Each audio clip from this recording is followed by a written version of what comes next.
안녕하세요. 고척의 성도 여러분. 한 주간 잘 지내셨는지 궁금합니다. 우리 지난주에 어떤 제사 배웠는지 기억나세요? 우리가 지난주에는 그 화목제에 대해서 배웠습니다. 이 화목제가 하나님과의 화평과 또 사람 사이의 화평함을 세우는 귀한 제사라고 우리가 함께 배웠는데요. 한 주간 그런 화평함을 세우셨던 한 주가 되셨는지 궁금합니다. 혹시 늘 말씀드리지만 나 그렇게 살지 못했습니다. 어떡합니까? 아이고 그렇게 좌절하지 마시고 오늘부터라도 다시 시작해 보면 좋겠습니다. 우리가 다시 시작할 때 하나님께서 우리에게 부어주시는 은혜가 상상할 수 없을 정도로 풍성하게 부어질 것이라고 생각합니다. 우리가 앞서 번제, 우리 첫째 주에 번제를 배웠고 둘째 주에 소제, 그리고 지난주에 화목제까지 배웠는데 오늘 우리가 배울 이 속죄제와 네 번째인 속죄제와 다섯 번째인 이 속건제는 그 성격이 조금 다릅니다. 이 앞에 세 개의 제사가 하나님께 대한 순종과 헌신, 성화, 감사, 화평, 교제와 관련되어 있다면은 오늘 우리가 배울 이 속죄제와 속건제는 죄 사함과 죄를 씻는 것과 관련이 있습니다. 먼저 우리가 속죄제에 대해서 함께 알아보고자 합니다. 속죄제는요, 히브리어로 하타트라는 그런 단어를 씁니다. 이 하타트라는 말이 이 표적에서 빗나가다라는 그런 하타와 관련이 되어 있는데 그 의미가 어떻게 보면 정해진 것에서 어긋난 모습을 표현한다고 할 수가 있어요. 이 속죄제는 죄로 말미암아 오염된 것을 씻는 그런 제사이기 때문에 이 속죄제를 정결제 혹은 정화제라고도 번역하기도 합니다. 그러면 우리가 먼저 속죄제를 드리는 방법에 대해서 함께 알아보도록 하겠습니다. 이 속죄제를 드리는 방법은 이 번제와 기본적으로 같습니다. 이 제사자가 있고 제사장이 있고 이 제사자가 그 제물을 가지고 와서 그 제물을 안수하고요. 그리고 제물을 죽입니다. 그러면은 제사장의 그 피를 처리하게 되는 것이고요. 다섯 번째로 제사자가 짐승의 가죽을 벗기고 각을 뜨면 이 제사장이 그 고기를 처리하는 것입니다. 이 속죄제는 특이한 게 있는데 이 제물의 종류가 아니라 이 제사자를 중심으로 분류가 됩니다. 제사자가 어떤 대상인지 첫 번째는 대제사장이 죄를 범했을 때 그리고 온 회중이 죄를 범했을 때에 드리는 제물이 수소입니다. 수소. 순양과 뭐 이런 염소와 양을 드릴 수 있는 게 아니라 딱 정해져 있습니다. 족장이 죄를 범했을 때는요, 이 순염소를 드릴 수가 있고요. 그리고 평민이 죄를 범했을 때에는 암염소나 어린 양 암컷을 드릴 수가 있습니다. 혹시 이런 것들을 드리지 못할 정도로 가난한 집안인 경우에는 이 집비둘기, 산비둘기 2마리 이것도 안 되면은 가족의 하루 식량에 해당되는 고운 가루 10분의 1 에바를 속죄제 제물로 드릴 수가 있습니다. 이전 그 제사와는 좀 많이 좀 구분이 되는 거라고 좀 우리가 느껴질 수가 있잖아요. 이 특징이 굉장히 이 앞에 말씀드린 것처럼 이 제사자 중심으로 분류가 되는 것처럼 이 제사자의 신분에 따라 이 제물의 피를 다르게 처리하는 특징이 있습니다. 이게 속죄제의 중요한 특징이라고 할 수가 있는데요. 제물의 피를 처리하는 방식, 그 방식의 기준이 이 제사자의 신분이 무엇인가에 따라서 달라진다는 말씀입니다. 먼저 대제사장이나 백성 전체가 죄를 범했을 때는요, 이 피를 먼저 성소의 휘장에 한 번도 아니고 두 번도 아니고 3번, 4번, 5, 6, 7번까지 뿌립니다. 그 다음에는 성소의 향단 뿔에 바르고요. 마지막으로 성막들에 있는 이 번제단 밑에 쏟습니다. 족장과 평민의 죄를 속죄할 때는요, 앞에 대제사장과 백성 전체가 죄를 범했을 때랑 조금 다릅니다. 여기서 세 번째만 이 성막들에 있는 번제단 밑에만 피를 쏟게 할 수 있습니다. 이 속죄 제물의 피를 처리하는 방식도 다르고요. 이 속죄 제물의 고기를 처리하는 방식도 조금은 다릅니다. 이 대제사장이나 백성 전체가 죄를 범했을 때는요, 그 고기를 제사장이 먹을 수가 없습니다. 이 진영 밖에 있는 정결한 곳에서 그 남은 고기들을 다 태워야만 했습니다. 반면에 이 족장과 평민이 죄를 범했을 때 그 제물의 고기는요, 성소에서 먹을 수가 있었습니다. 조금 이 제사자가 어떤 사람이냐에 따라서 달라지는 특징이 이 속죄제에게 있습니다. 이 속죄제의 의미가 무엇일까요? 여러분, 이 속죄제는 말 그대로 죄를 속하는, 용서하는 그런 제사라고 할 수가 있는데, 이 죄는 어떤 기능을 가지고 있습니까? 우리 죄를 지은 사람을 오염시킵니다. 근데 우리 자신뿐만 오염시키는 게 아니라 죄를 지은 사람이 활동하는 모든 것들을 다 오염시키게 됩니다. 이 성막의 뜰까지만 들어올 수 있는 족장이나 일반 백성이 죄를 범하였을 경우에는 이 족장이나 일반 백성 자신뿐만 오염될 뿐만이 아니라 그 성막들까지도 오염이 된다라고 할 수 있습니다. 대제사장이 지은 경우는 어떨까요? 대제사장이 지었을 경우에는 자신에게도 분명히 오염이 되지만 그 대제사장이 활동하는 그 성소까지도 오염이 되는 것이죠. 이 제사를 드리는 사람의 신분에 따라서도요, 이 죄가 오염되는 범위가 달라집니다. 조금 복잡하죠. 뭐 대제사장은 이랬다가, 뭐 평민은 저랬다가, 뭐 일반 백성은 이랬다가 할 수도 있는데, 어떻게 보면 조금 더 구체화시켜서 적용한 제사라고 할 수가 있겠습니다. 그 죄가 오염시키는 범위가 다른데 이 죄가 미치는 영향력의 범위가 다른 것이라고 할 수가 있습니다. 대제사장은 온 백성까지, 대제사장이 죄를 범했으면은 그 오염의 범위가 이 온 백성까지 흘러간다라는 것입니다. 이 족장인 경우에는 그 부족까지, 일반 백성은 개인에게 그 죄가 미치는 영향력이 그 범위까지 진행이 됩니다. 죄가 미치는 이 원리에 대해서 우리가 잘 이해할 수 있는 것이지요. 이 죄라는 게 작은 것에서 시작하지만 큰 것까지도 크게 그 범위가 확장되어 그 많은 것들을 죄로 오염시킬 수도 있다라는 것을 우리가 기억을 해야 될 것입니다. 속죄 제물의 영향도 마찬가지입니다. 이 대제사장의 속죄 제물로 바친 이 제물의 피는 공동체의 죄를 속죄하는 것이죠. 그래서 이 대제사장이 죄를 지었을 경우에 그 피는 공동체의 죄를 속죄하고, 그럴 경우에 전체의 죄가 1년 동안 속죄되는 그런 기능을 가집니다.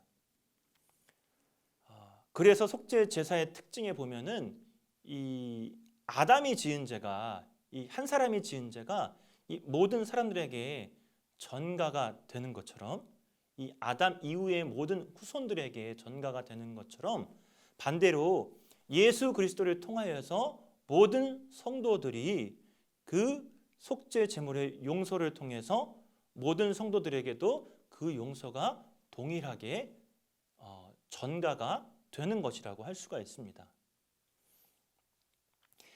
이 번제나 서제나 화목제를 설명할 때는요, 죄의 고백에 대한 설명이 없습니다. 구체적인 말이 없어요. 그런데 속죄제를 설명할 때는요, 이 속죄제를 드리는 사람이 먼저 죄를 깨달아야 되고 그 죄를 하나님 앞에 고백해야 됨을 강조하고 있습니다. 구체적으로 내가 어떠한 죄를 지었는지를 고백하는 것이죠. 죄에 대한 깨달음과 이 죄에 대한 고백을 강조하는 것은 이 속죄제가 가진 죄에 대한 용서, 즉 죄 씻음을 강조하기 위한 것이죠. 여러분, 우리의 죄를 씻을 수 있는 것은 어떤 것이 있습니까? 여러분, 우리의 노력도 아니고요, 우리의 의도 아니고 오직 예수 그리스도의 보혈의 피로만 우리의 죄를 씻을 수 있다는 것을 기억해야 되는 것이죠. 그렇다면 이 속죄제의 적용을 한번 알아보도록 하겠습니다. 이 속죄제는 우리 예수 그리스도의 보혈에 의한 죄 씻음을 예표하는 제사라고 할 수 있어요. 그렇기 때문에 주님이 우리 예수 그리스도께서 그 속죄제의 제물이 친히 되어 주시는 것이죠. 대제사장이 1년에 한 번씩 이 속죄일 때에 그 백성 전체를 위한 속죄 제사를 드림으로 그 1년 동안 그 죄가 속죄되는 그런 기능이 있고 영향이 있는데요. 용서를 받게 되는데 그런데 예수님은 다르시죠. 예수님은 어떤 여러 차례 매번 드려야 되는 그런 죄 씻음이 아니라 단번에 우리를 대신해서 속죄 제물이 되어 주심으로 예수님을 믿는 모든 사람들은 죄를 영원히 씻어 주시게 되는 것이죠.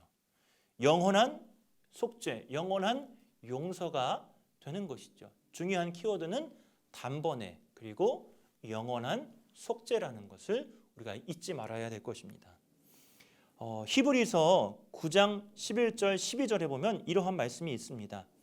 그리스도께서는 장래 좋은 일의 대제사장으로 오사 손으로 짓지 아니한 것 곧 이 창조에 속하지 아니한 더 크고 온전한 장막으로 말미암아 염소와 송아지의 피로 하지 아니하고 오직 자기의 피로 영원한 속죄를 이루사 단번에 성소에 들어가셨느니라. 아멘. 히브리서 10장 19절에서 20절에 보면 이런 말씀도 있어요. 그러므로 형제들아 우리가 예수의 피를 힘입어 성소에 들어갈 담력을 얻었나니 그 길은 우리를 위하여 휘장 가운데로 열어놓으신 새로운 살 길이요 휘장은 곧 그의 육체니라. 아멘. 예수님을 통해서 우리의 죄가 단번에 그리고 영원한 속죄, 용서가 되었다라는 것을 알 수가 있습니다. 그렇다면 속죄제와 우리 성도는 어떠한 관련이 있을까요? 우리는 예수님의 피로 용서받았음을, 속죄되었음을 믿어야 하는 것이죠. 그 믿음이 가장 먼저 필요합니다. 그런데 죄 씻음을 받아도 우리는 이 죄의 세력에 대해서 세력에 남은 그 죄의 세력을 통하여서 일시적으로 죄에 굴복할 수도 있습니다. 그러면서 우리 이렇게 생각하죠. 나 왜 이럴까? 나 왜 이렇게 죄를 지을까? 나는 쓸모없는 사람이야. 쓸모없는 놈이야. 형편없는 놈이야. 라고 형편없는 사람이야. 라고 이렇게 자신을 또 한탄해하고 자기를 비하하는 경우도 있죠.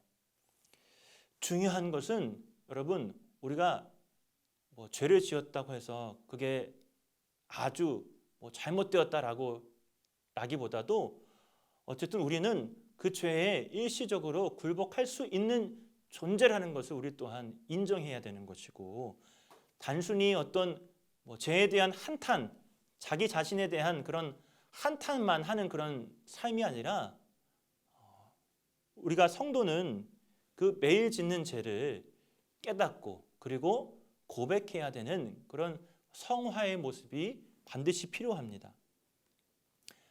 예수님의 피로 씻김 받았다면은 그 은혜를 우리의 삶에 다시금 적용해야 하는 것이지요. 죄 때문에 우리가 거기서 멈춰가는 그런 멈춰있는 인생이 아니라 그 죄를 죄됨을 인정하고 그 죄를 주님 앞에 고백함으로 그 죄에서 벗어나기 위한 그런 우리의 삶의 모습들이 필요하다라는 것이죠. 요한일서 1장 9절에 보면요, 이런 말씀이 있습니다. 만일 우리가 우리 죄를 자백하면 그는 미쁘시고 의로우사 우리 죄를 사하시며 우리를 모든 불의에서 깨끗하게 하실 것이요. 아멘.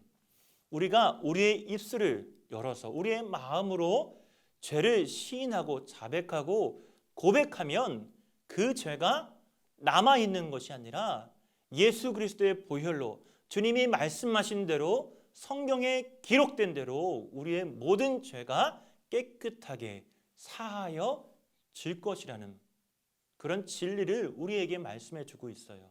여러분, 그래서 우리가 죄를 지었다고 해서 우리의 인생이 다 무너지고 마는 것이 아니라 그냥 한탄만 하는 그런 어리석은 인생이 아니라 우리가 죄악에 있음을 고백하고 그리고 그 죄에서 벗어나기 위한 삶을 살아갈 수 있도록 예수 그리스도의 보혈이 우리의 삶에 적용될 수 있도록 그렇게 살아가야 한다라는 것입니다.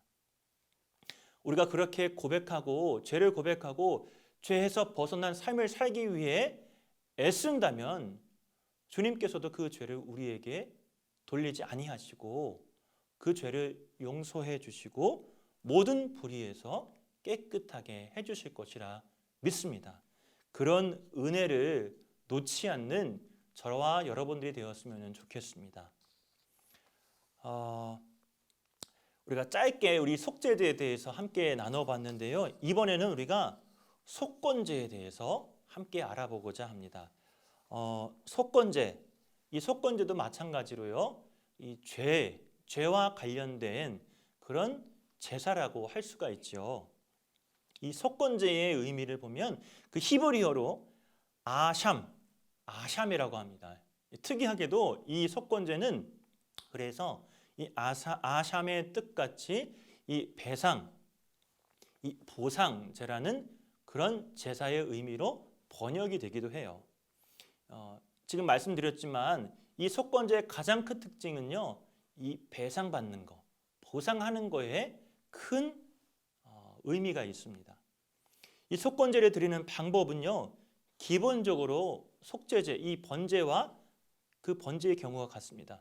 이 제사자가 제물을 가지고 오고 그 제물에 안수를 하고 그 제물을 잡으면 이 제사장이 그 피를 처리하고 이 제사자가 그 짐승의 가죽을 벗기고 각을 뜨면 이 제사장이 그 제물의 고기를 처리하는 그런 기본적인 그런 방법은 같습니다. 속건제는 이 하나님께 피해를 입힌 것과 이 사람에게 피해를 입힌 때에 드려졌습니다.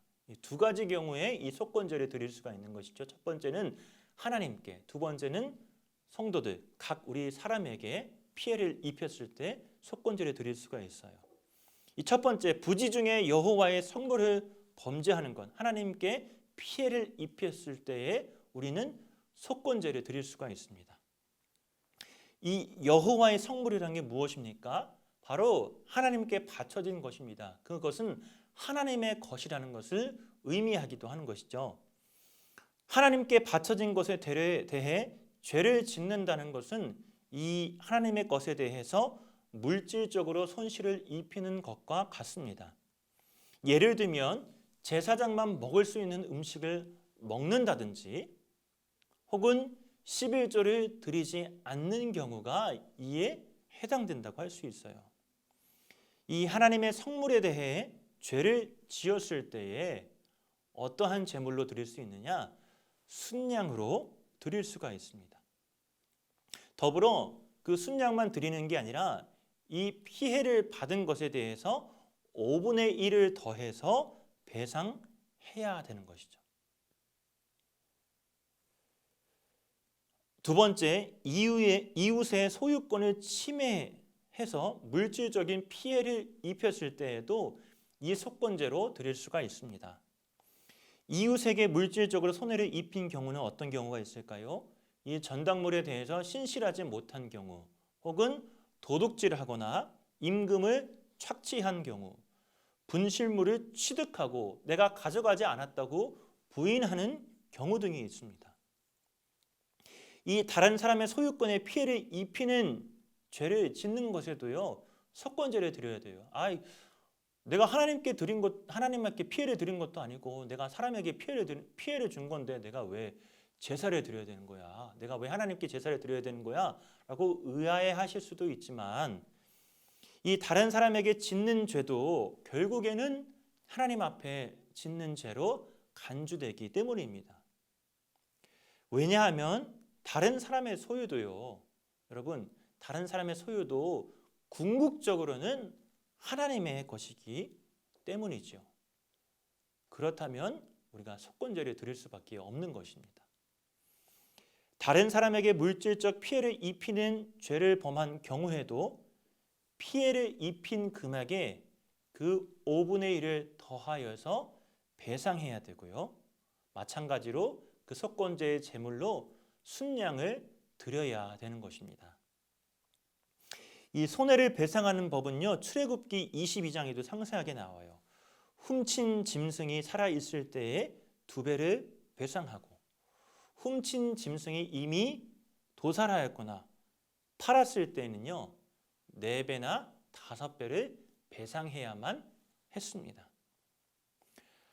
이 속건제의 특징, 이 속건제의 특징을 앞에도 서두에도 말씀드렸지만 이 제사와 더불어서, 물론 속건제라는 제사를 드려야 되지만 그 제사와 더불어서 배상을 해야 된다라는 그런 독특한 특징이 있습니다.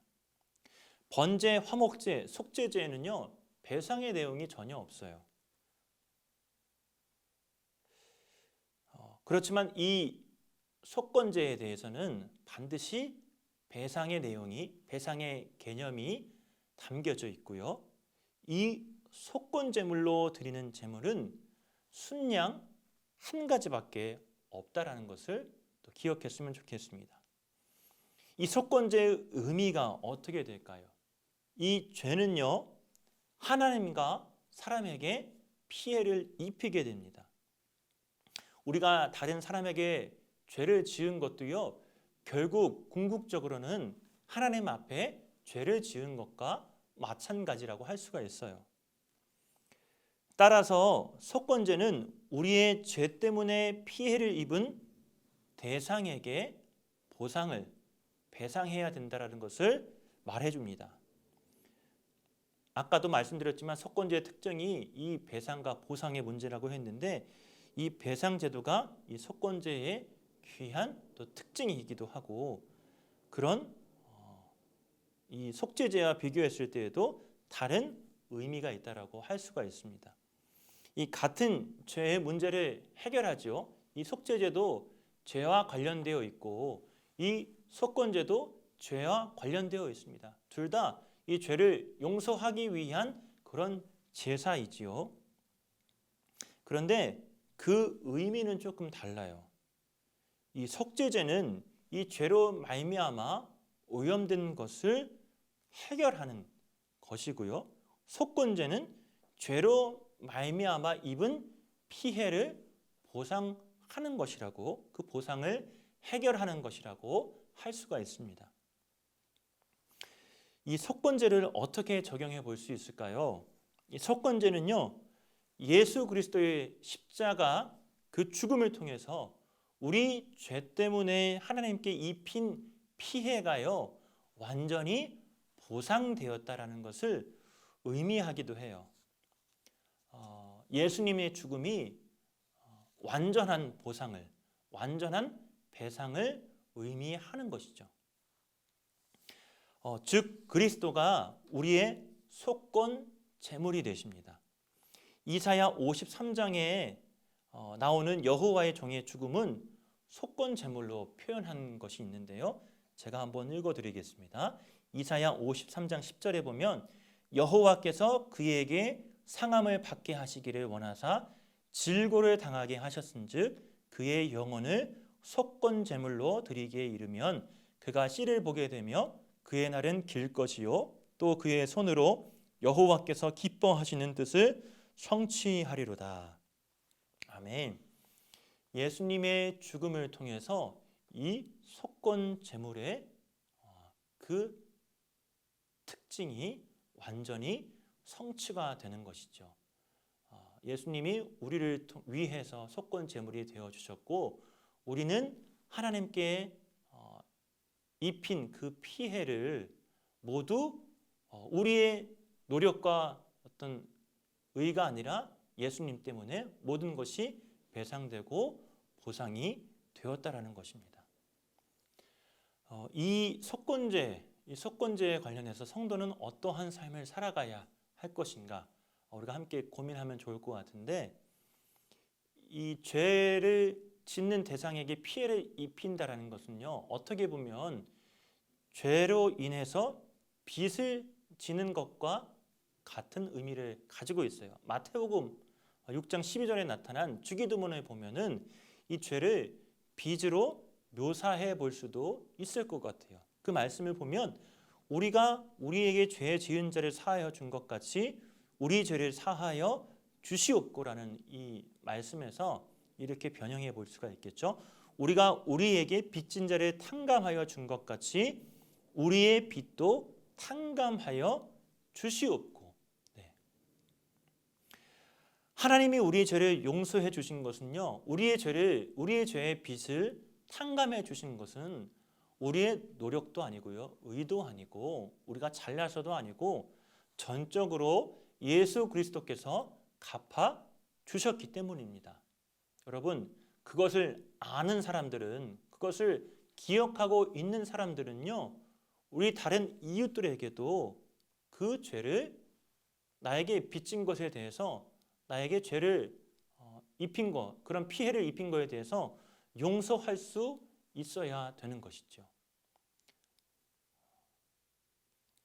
또한 속건제는요. 우리가 다른 사람에게 죄의 용서를 구할 때 우리가 다른 사람에게 죄를 지음으로 입힌 피해에 대해서 충분히 보상해야 된다는, 배상해야 된다는 것을 의미합니다. 이 문자적으로 꼭 지켜야 된다. 5분의 1을 더해서 지켜라 이런 말씀이 아니라 이 상대방이 입은 물질적 그리고 정신적 피해에 대해서 충분히 인지하고 그리고 그 책임을 가지고 배상해 준다는 원칙을 가지고 실천해야 된다는 것을 말해주고 있어요.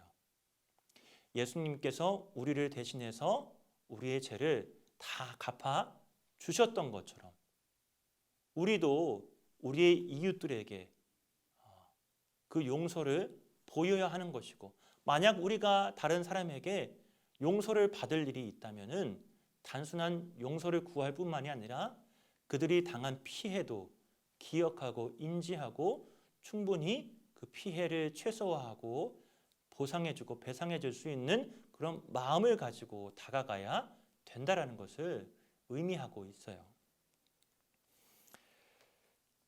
네, 오늘 이렇게 우리 속죄제와 속건제에 대해서 우리가 함께 알아보았습니다.